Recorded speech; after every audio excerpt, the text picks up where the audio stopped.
Happy Mother's Day, everybody. I am doing a small stream, my reflections on Mother's Day 2022.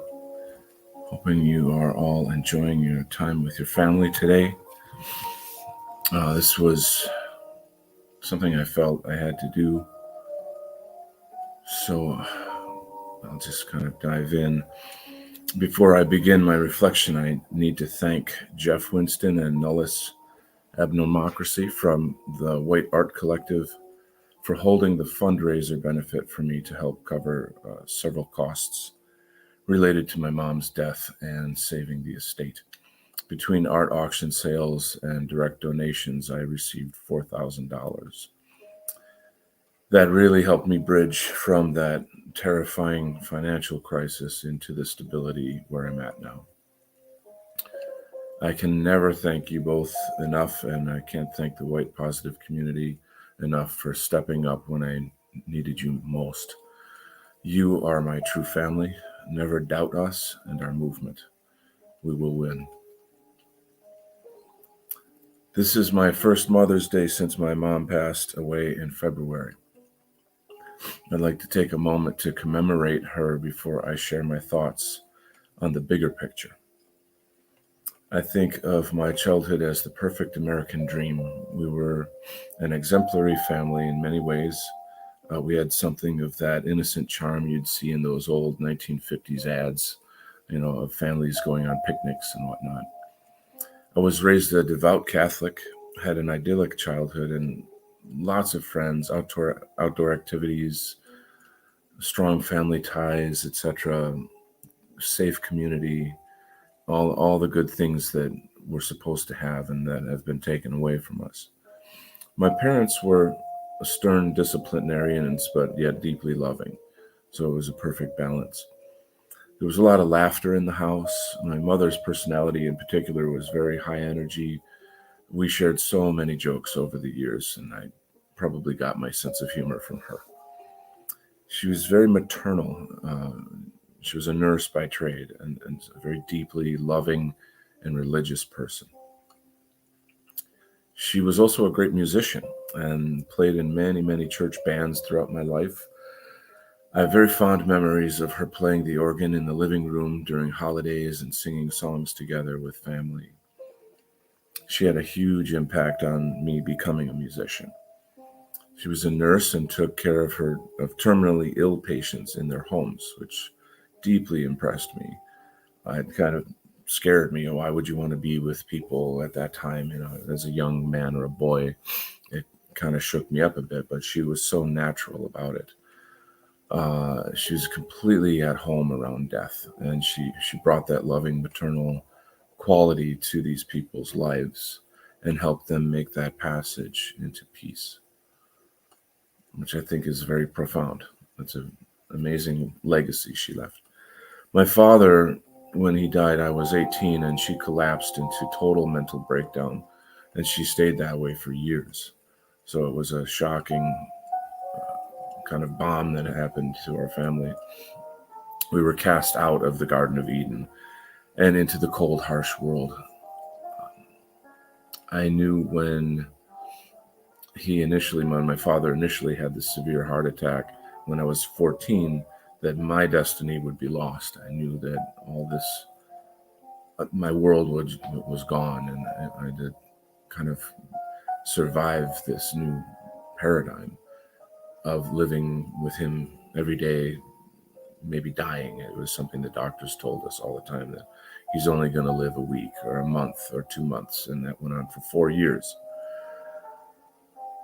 All that I was supposed to be and have were lost, and I was like a babe in the woods after that, living in constant terror of my father's death. When I come home, get off the bus, and would I find him laying on the kitchen floor? It was a terrible way to spend my teenage years. But this was the crucible within which I started to become who I am today. We siblings grew up, we had our own kids, and becoming a grandmother brought great joy back to my mom's life and kind of renewed her spirit. Very many years of joy followed, and I cherish every moment of these. Death teaches us that life is merely a sequence of cherished memories, a kind of photo album that we make in real time, that we're building our life's scrapbook day by day until we leave this plane. I think of this as not our true home. It's hard for anyone to lose a parent, but as many of you know, a certain family member has made it her mission to make everyone on my mom's side of the family believe that her death was my fault due to my educating her on the medical crisis that we're currently experiencing. I have to watch what I say on YouTube, you know how that works. A nurse for 60 years, my mother looked at all the data that I showed her, the data that is censored on the internet and lied about. But she found all of that information, and as a medical professional, she made her own choices about being vaccinated. But my family, who have become politically weaponized by leftist media, have all stabbed me in the back and abandoned me for this.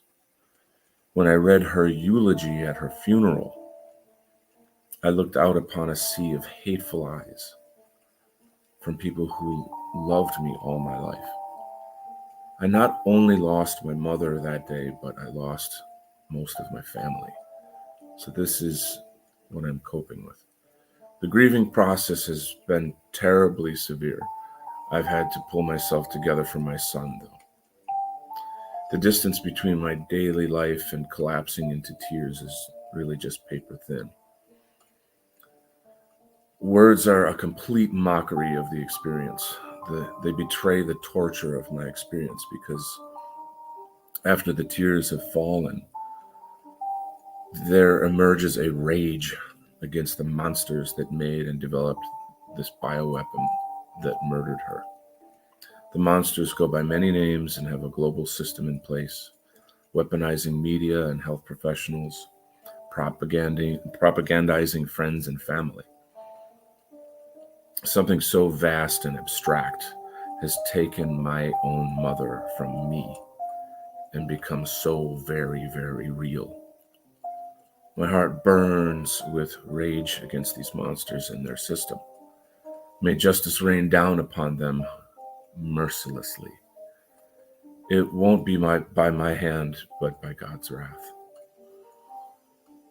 Doing the work I do as American Zarathustra, I spent the entire pandemic gathering research not only from doctors and medical researchers around the world, but also from dozens of other like-minded people who were sharing this information that was so severely censored.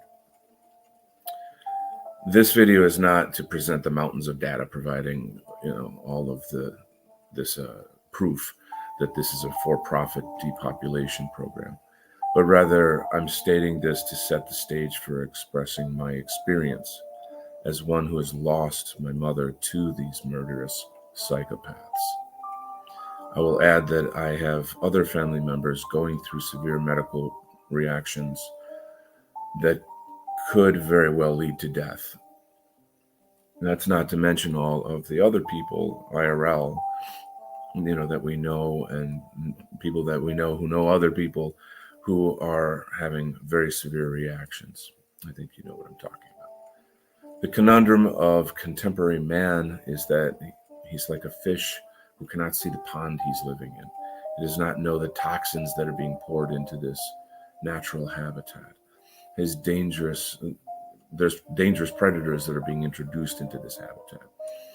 If one is able to see past the lies of globalist media and piece together the truth of white replacement and all the financial, legal, academic, and political mechanisms in place, one can see that they're all designed to eliminate us.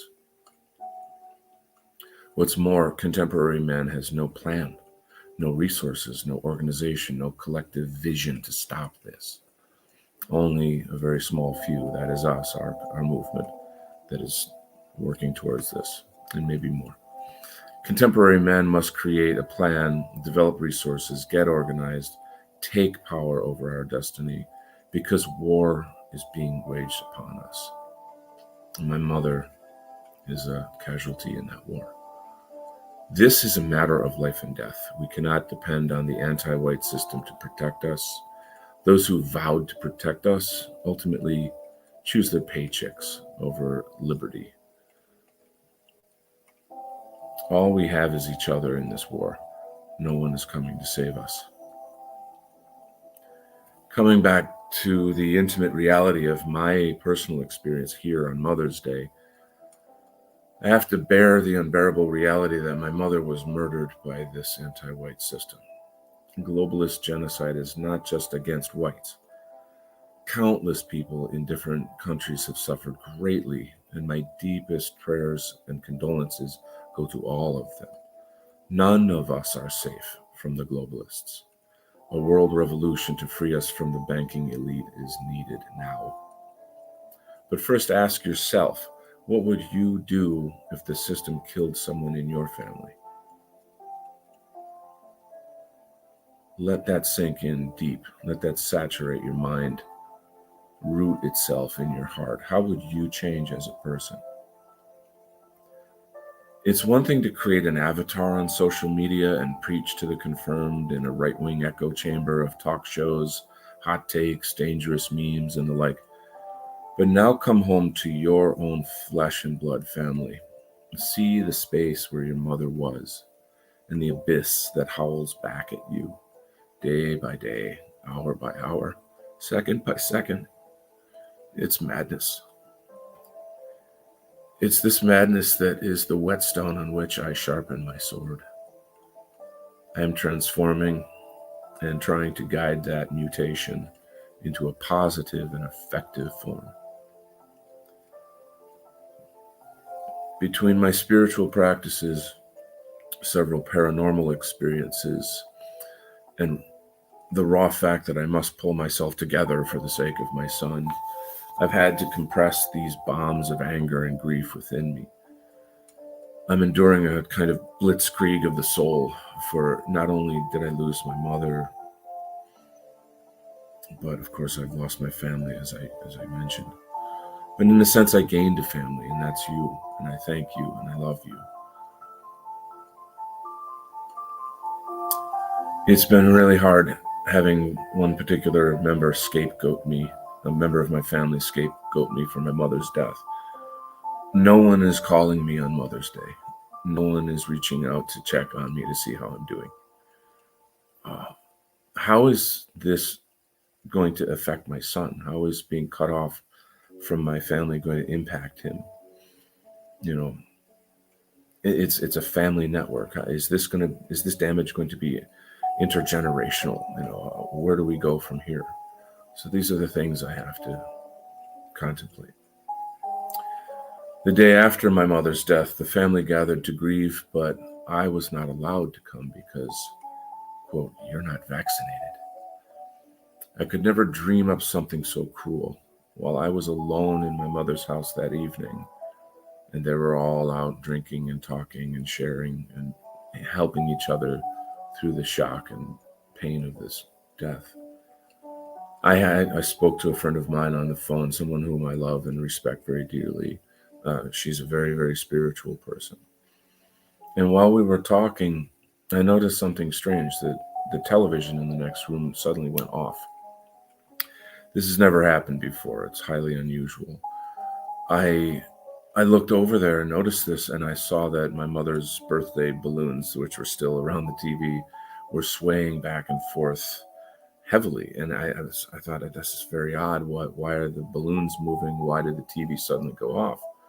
And just instinctively, I called out, "Mom, is that you?" And just at that moment, the lamp next to the TV went off.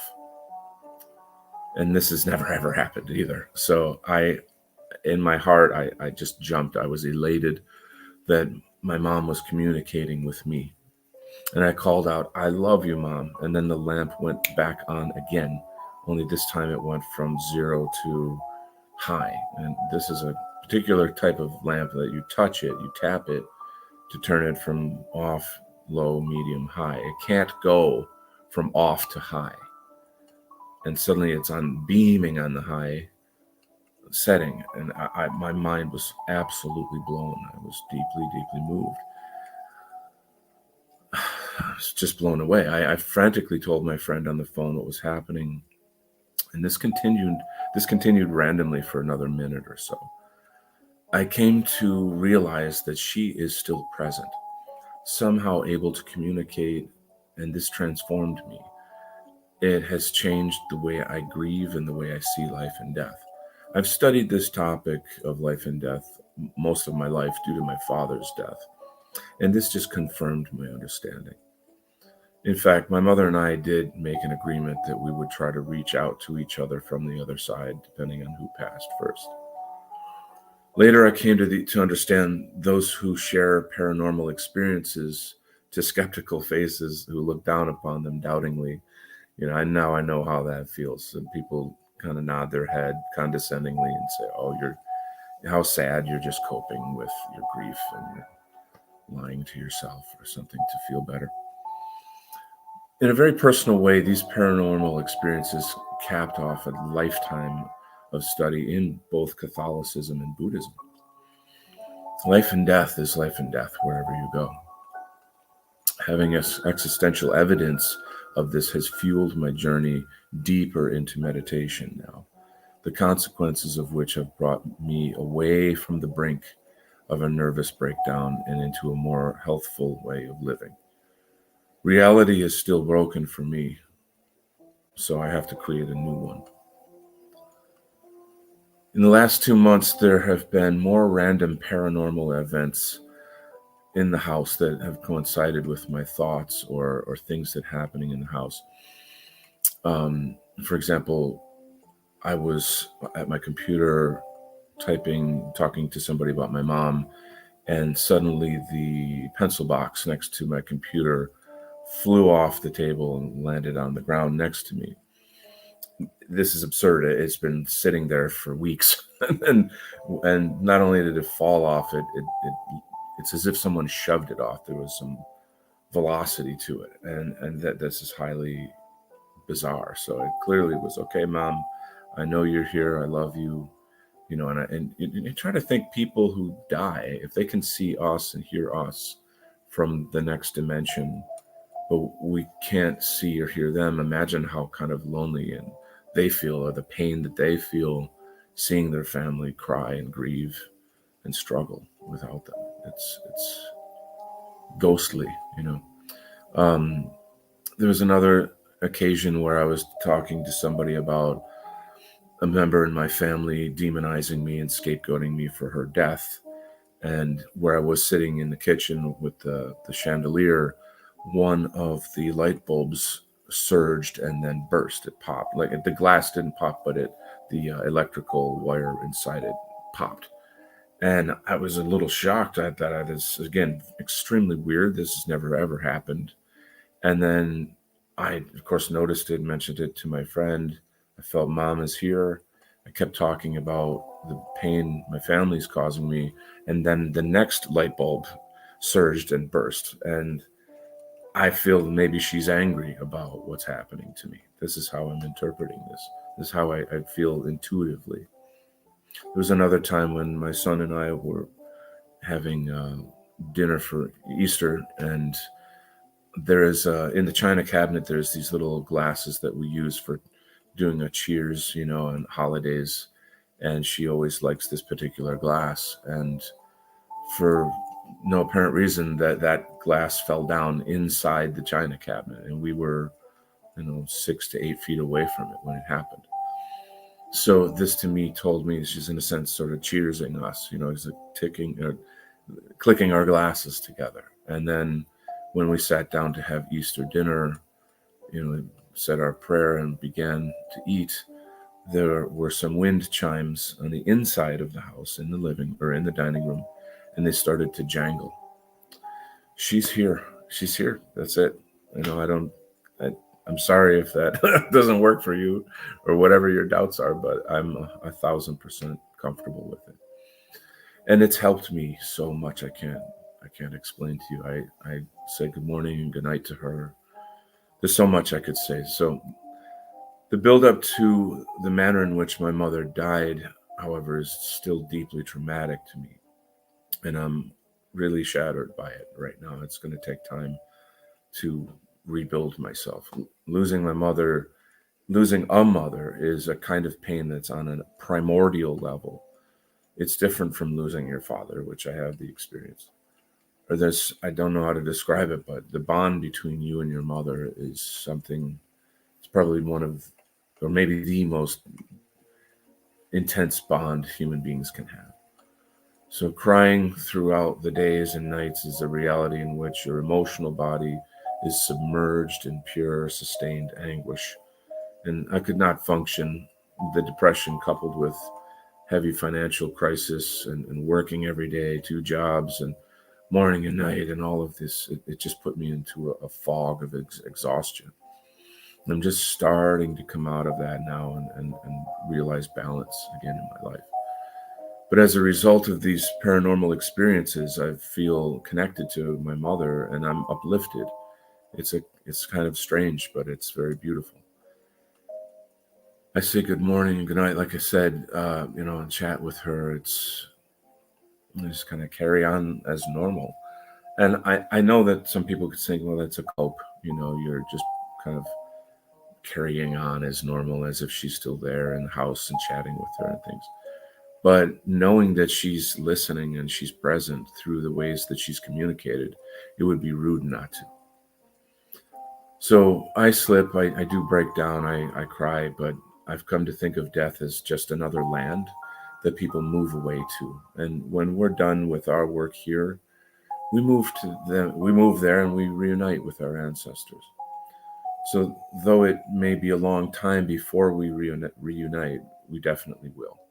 They greet us in death the way our family greets us as a newborn child when we come into this world. As such, I project love to her every day. And this has become the method of managing my madness, managing this debilitating grief. If you exude love to those who have passed and exchange that for tears, then you're not going to not cry. It's going to happen, but it's a healthy way.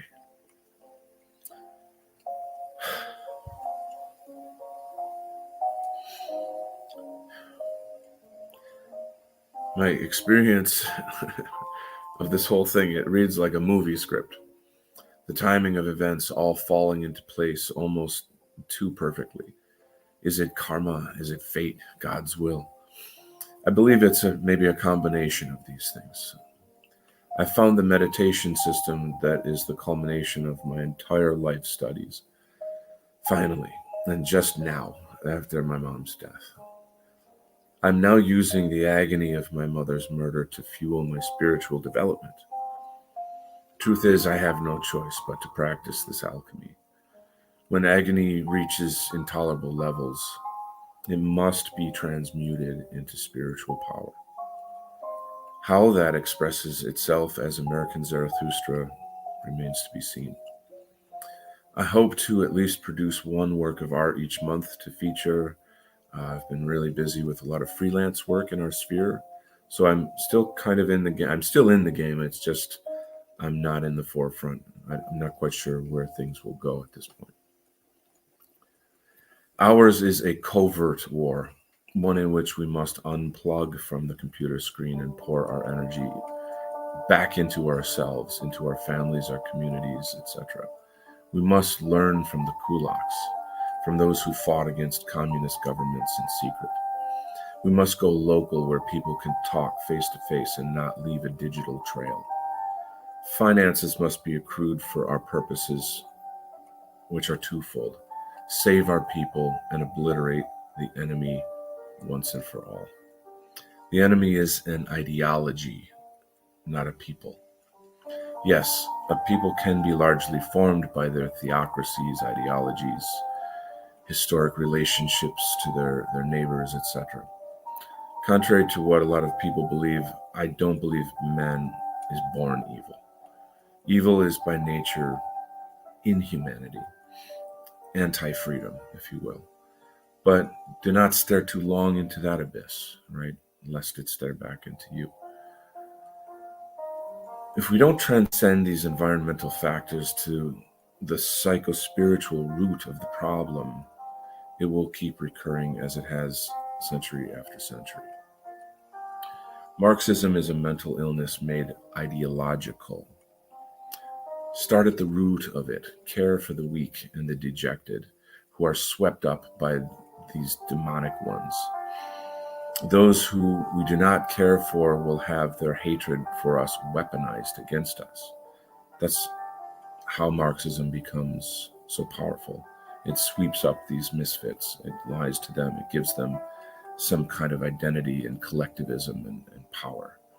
But it's all rooted in their pain and anger and hatred for the system that they failed in.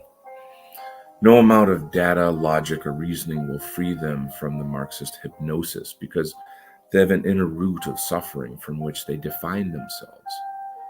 They want to destroy the world that they blame for their future. And that's our world, the Western world. What world is, how do I put this? We must help our people find success in our world. We have to come from a place of compassion. And that's hard to do because we're all so angry. We see the injustice, we see the pain, and naturally you're going to be angry about that. That's righteous. But will it fix everything? This requires compassion, perseverance, and understanding. This requires outreach and support for all of our people. We're all born with different capacities and purposes. Let us map out the mosaic of our people and allow everyone their place. Once their social, emotional needs are met, those Westmen susceptible to Marxism can become healthy members of Western kind, not enemies of it. Take a lesson from the spirit of motherhood. If your wayward child were to go down a dangerous path, wouldn't you do anything to stop it? Love can also be a sword and shield. This Mother's Day, let my mother's murder be the fire that lights our torches as we march as one through the dark days ahead. Let this fire burn in spite of those who would depopulate the world, in proud defiance of the enemies of Western kind. Let us overcome their system of enslavement with innovative methods built in real life, where each of us is an example, a leader to everyone around us. Never was there a more urgent time to speak the truth, to call out the enemy by name. For the left is a house of cards that stands on false dialectic. Let us collectivize, not only with each other, but with the spirit of our ancestors and for our posterity. Let us find partnership with allies to white well-being, whatever background, ethnicity, culture that they come from, so long as they're sincere. Are there any free men left in this world? Stand and be counted. To the mothers of Western kind, we adore you. We love you with all our hearts. We appreciate all that you do, great and small. We vow to protect you, to honor you. We will make you proud. God bless everyone who follows me online, and especially to those who have helped me when I needed it most, and continue to reach out and look after me. Don't ever believe that our movement for white well-being is not going to win. We have the truth on our side. We have the best kind of people, and we have you. May you have a blessed and joyful Mother's Day. Blessings to all those who have lost their mothers. May God's grace comfort and keep you. Let today be a day of celebration for all she gave you. You will return to her embrace in the next life. God bless, and happy Mother's Day.